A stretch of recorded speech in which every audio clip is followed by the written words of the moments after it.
Sou do clube tantas vezes campeão, fascina pela sua disciplina, o Fluminense me domina, eu tenho amor ao tricolor.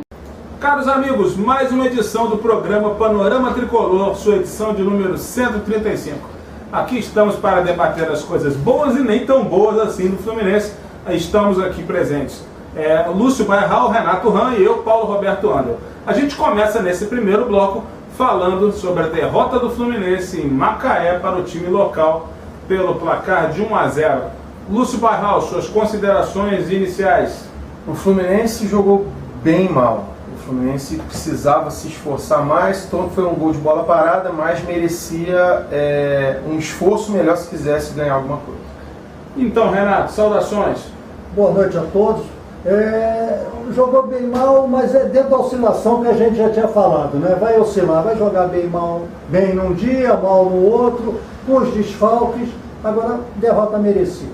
Pois é, e a gente já começa falando então sobre esse principal tema desse primeiro bloco, que é a derrota do Fluminense num momento delicado da competição, porque era necessário conseguir a vitória de modo a permanecer no G4. O Fluminense hoje se encontra fora da zona de classificação do Campeonato Carioca, e numa partida em que realmente não teve um bom desempenho, ficou muito aquém, inclusive da melhor partida do ano, né, que foi o jogo contra o Botafogo. O Fluminense acabou sendo derrotado com um gol de falta no segundo tempo pela equipe do Macaé. Então, Lúcio e Renato vão comentar a respeito disso. Lúcio, o que você salvou da partida, se é que se salvou?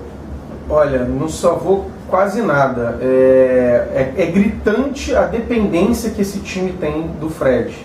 Porque foi montado assim. Sim, né? Exatamente. Então, porque foi montado dessa maneira. Ele não tem substituto à altura, como ficou comprovado ontem. Você joga em função dele. Os laterais cruzam a bola para ele. Os pontas abrem para enfiar a bola para ele. Ele o faz esquema o pivô. todo, exatamente. O esquema todo está montado para isso. Quando você tira essa peça, o Walter não é essa pessoa. Poderia ser o Samuel, que não está no Fluminense, que foi emprestado. Mas o Walter não é. Então, quando tirou o Fred, ficou... não acéfalo, mas ficou sem a referência. E essa referência de pivô, de organizar o ataque, de receber bola, de até abrir espaço para o outro vir do meio, como ele fez várias vezes, e entrar de frente para o gol. O Fred foi decisivo nessa derrota que a gente teve. A falta dele foi decisiva nessa derrota. Não que tenha sido culpa dele, foi decisivo no sentido de que essa estrutura é feita desse jeito. Renato, mas então, o Fluminense não teria que ter soluções à altura, porque é até natural e esperado que vá ter desfalques no decorrer de toda a temporada, e o Fred é um desfalque sempre importante? Verdade isso. E aí eu não vou falar muito do Fluminense nesse início, eu vou falar mais do Macaé. Por quê? O Macaé mostrou triangulações, ele mostrou um treinamento, contra-ataque, coisa que o Fluminense time não muito tem, bem trabalhado muito bem pelo treinado, Teixeira, e o nosso time é melhor que o deles. Individualmente, mesmo sem o Fred, teoricamente, é melhor do que o Macaé. Mas o Macaé mostrou uma tática, uma consciência tática, um time treinado, mostra que eles treinam isso. E eu acho que o Fluminense, eu venho batendo nessa tecla, já dizem que é cornetagem, mas o treinamento eu não vejo. 2 ou 3 vezes que eu estive nas Laranjeiras e pude assistir um pedaço de treinamento, eu não vi um treino tático. Eu não vi. Hoje mesmo eu estava assistindo um programa e o Ricardo Cruz disse isso. O Pelé, ele não dava treino tático, ele dava coletivo. Ricardo Rocha? Ricardo Rocha. Ricardo Cruz era o nosso goleiro. Não, Ricardo Rocha, o Becão, grande Beck. E ele está dizendo, o Pelé, o maior técnico que ele viu, ele dava coletivos, 2, 3, 4. Agora, parava o coletivo, errou o passe daqui e ali, vamos repetir esse passe. Errou o corner. O Fluminense não tem um batedor de falta, por exemplo. O Macaé tem.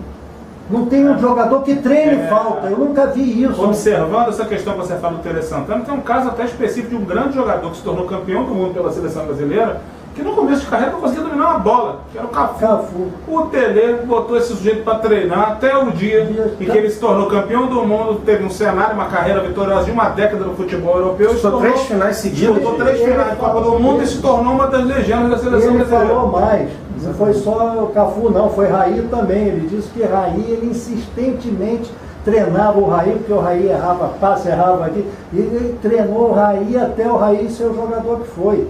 E eu não vejo isso no Fluminense. O Fluminense não tem uma jogada, é jogada só dentro da área, não tem uma jogada. E as substituições, que eu não sei se o Lúcio vai concordar, o Paulo, muito mal feitas. O Gerson, sacar o Gerson do time, mesmo jogando mal como ele estava jogando, mas pelo menos ele chuta de fora da área, ele tem uma visão. É uma reserva técnica. Não pode tirar e botar Vinícius, que não vai substituir quando Jean jogando mal, Walter jogando mal, Wagner jogando mal. Wagner jogando mal. Wagner vem mal, né? Desde que se recuperou da contusão, o Wagner não vem. Tanta gente jogando mal, me tira o Gerson. Não é que o Gerson estivesse, não, muito mal também, jogando abaixo do que ele vinha jogando. Mas ele tem um recurso técnico, que é o chute fora da área, podia ter feito um golzinho e ter terminado empatado. Pois é, mas aí, Lúcio, explica pra mim também, Renato, se quiser pincelar, como é que o Fluminense sai de uma atuação tão empolgante, tão legal, no espaço de uma semana, uma grande vitória sobre o Botafogo, e de repente desaba diante do Macaé?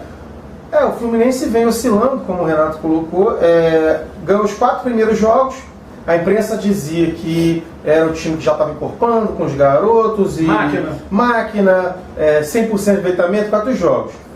Aí perde para o Volta Redonda com 2 bolas de contra-ataque, perde para o Vasco num jogo que realmente foi o pior jogo do ano, e aí acabou o mundo, o Fluminense não vai classificar e não sei o quê. Aí ganha de novo 2 jogos. Aí de novo, não, é líder, não sei o quê. Então, precisa de trabalho, precisa de tempo para o time encorpar, e não vai ser de uma hora para outra que esse time vai formar. Eu acho que o Campeonato Carioca vão acontecer essas oscilações, e acredito que no brasileiro a tendência é que o Fluminense seja mais linear, o Fluminense consiga ter uma constância melhor no entrosamento ao longo do tempo. E aí eu pergunto para o Renato, quer dizer, para o Lúcio, o time do Fluminense pode encaixar no Campeonato Brasileiro. No entanto, se o Fluminense já tem problemas agora no Campeonato Carioca, o que pode fazer com que a gente suponha que daqui a 2 meses, enfrentando adversários mais fortes do que no Carioca, a gente consiga ter um desempenho melhor? A gente consegue, talvez, conseguirá ter um desempenho melhor com aquele time base, com o Fred, o Kennedy, e o Wagner melhorando, mas nós não temos aí um banco à altura, do meio para frente.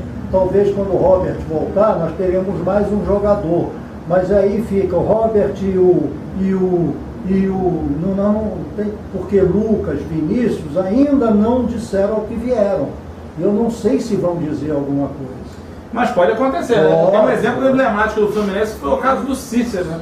Levou quase 1 ano até conseguir ser titular do Fluminense, e depois teve um desempenho fantástico no ano de 2008. O próprio Thiago Silva, o Thiago Neves. O Thiago Silva veio tuberculoso e demorou um tempo para engrenar. O Thiago Silva não era o cracão da defesa, né? Quem estava preparado para isso era o Thiago Gosling, que era o companheiro dele. Um senhor jogador, só que um louco de pedra, tanto que desapareceu. Né? E a expectativa toda estava em cima do Gosling. Aí o Silva mostrou tudo e apareceu. O Thiago Neves ele foi reserva do Carlos Alberto em 2007 na conquista, e depois na Libertadores foi o ano dele, 2008. E depois disso, a torcida do Fluminense esperou nos 7 anos seguintes que ele ressuscitasse o futebol, mas acho que não aconteceu. Agora, o que eu acho que também o desentrosamento com 3 jogadores que não tem o Gum e Henrique pode até se equivaler. Não diria que o Henrique foi do desfalque. E o Gum está voltando, tem que dar tempo, ele precisa readquirir a forma. Agora, eu nunca pensei que eu fosse sentir falta do Giovani, né? Pois é, mas o Giovani sempre vem jogando bem defensivamente. É o melhor jogador de desarme do futebol defensivamente, ele não, ofensivamente ainda não. Mas é como treinar, vamos treinar que nem o Cafu, vamos botar ele ofensivamente.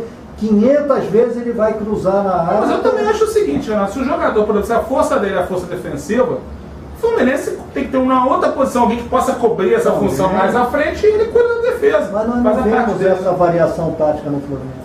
A gente não vê várias coisas, e por isso mesmo no segundo bloco a gente volta para falar mais do Fluminense Panorama Tricolor, edição número 135.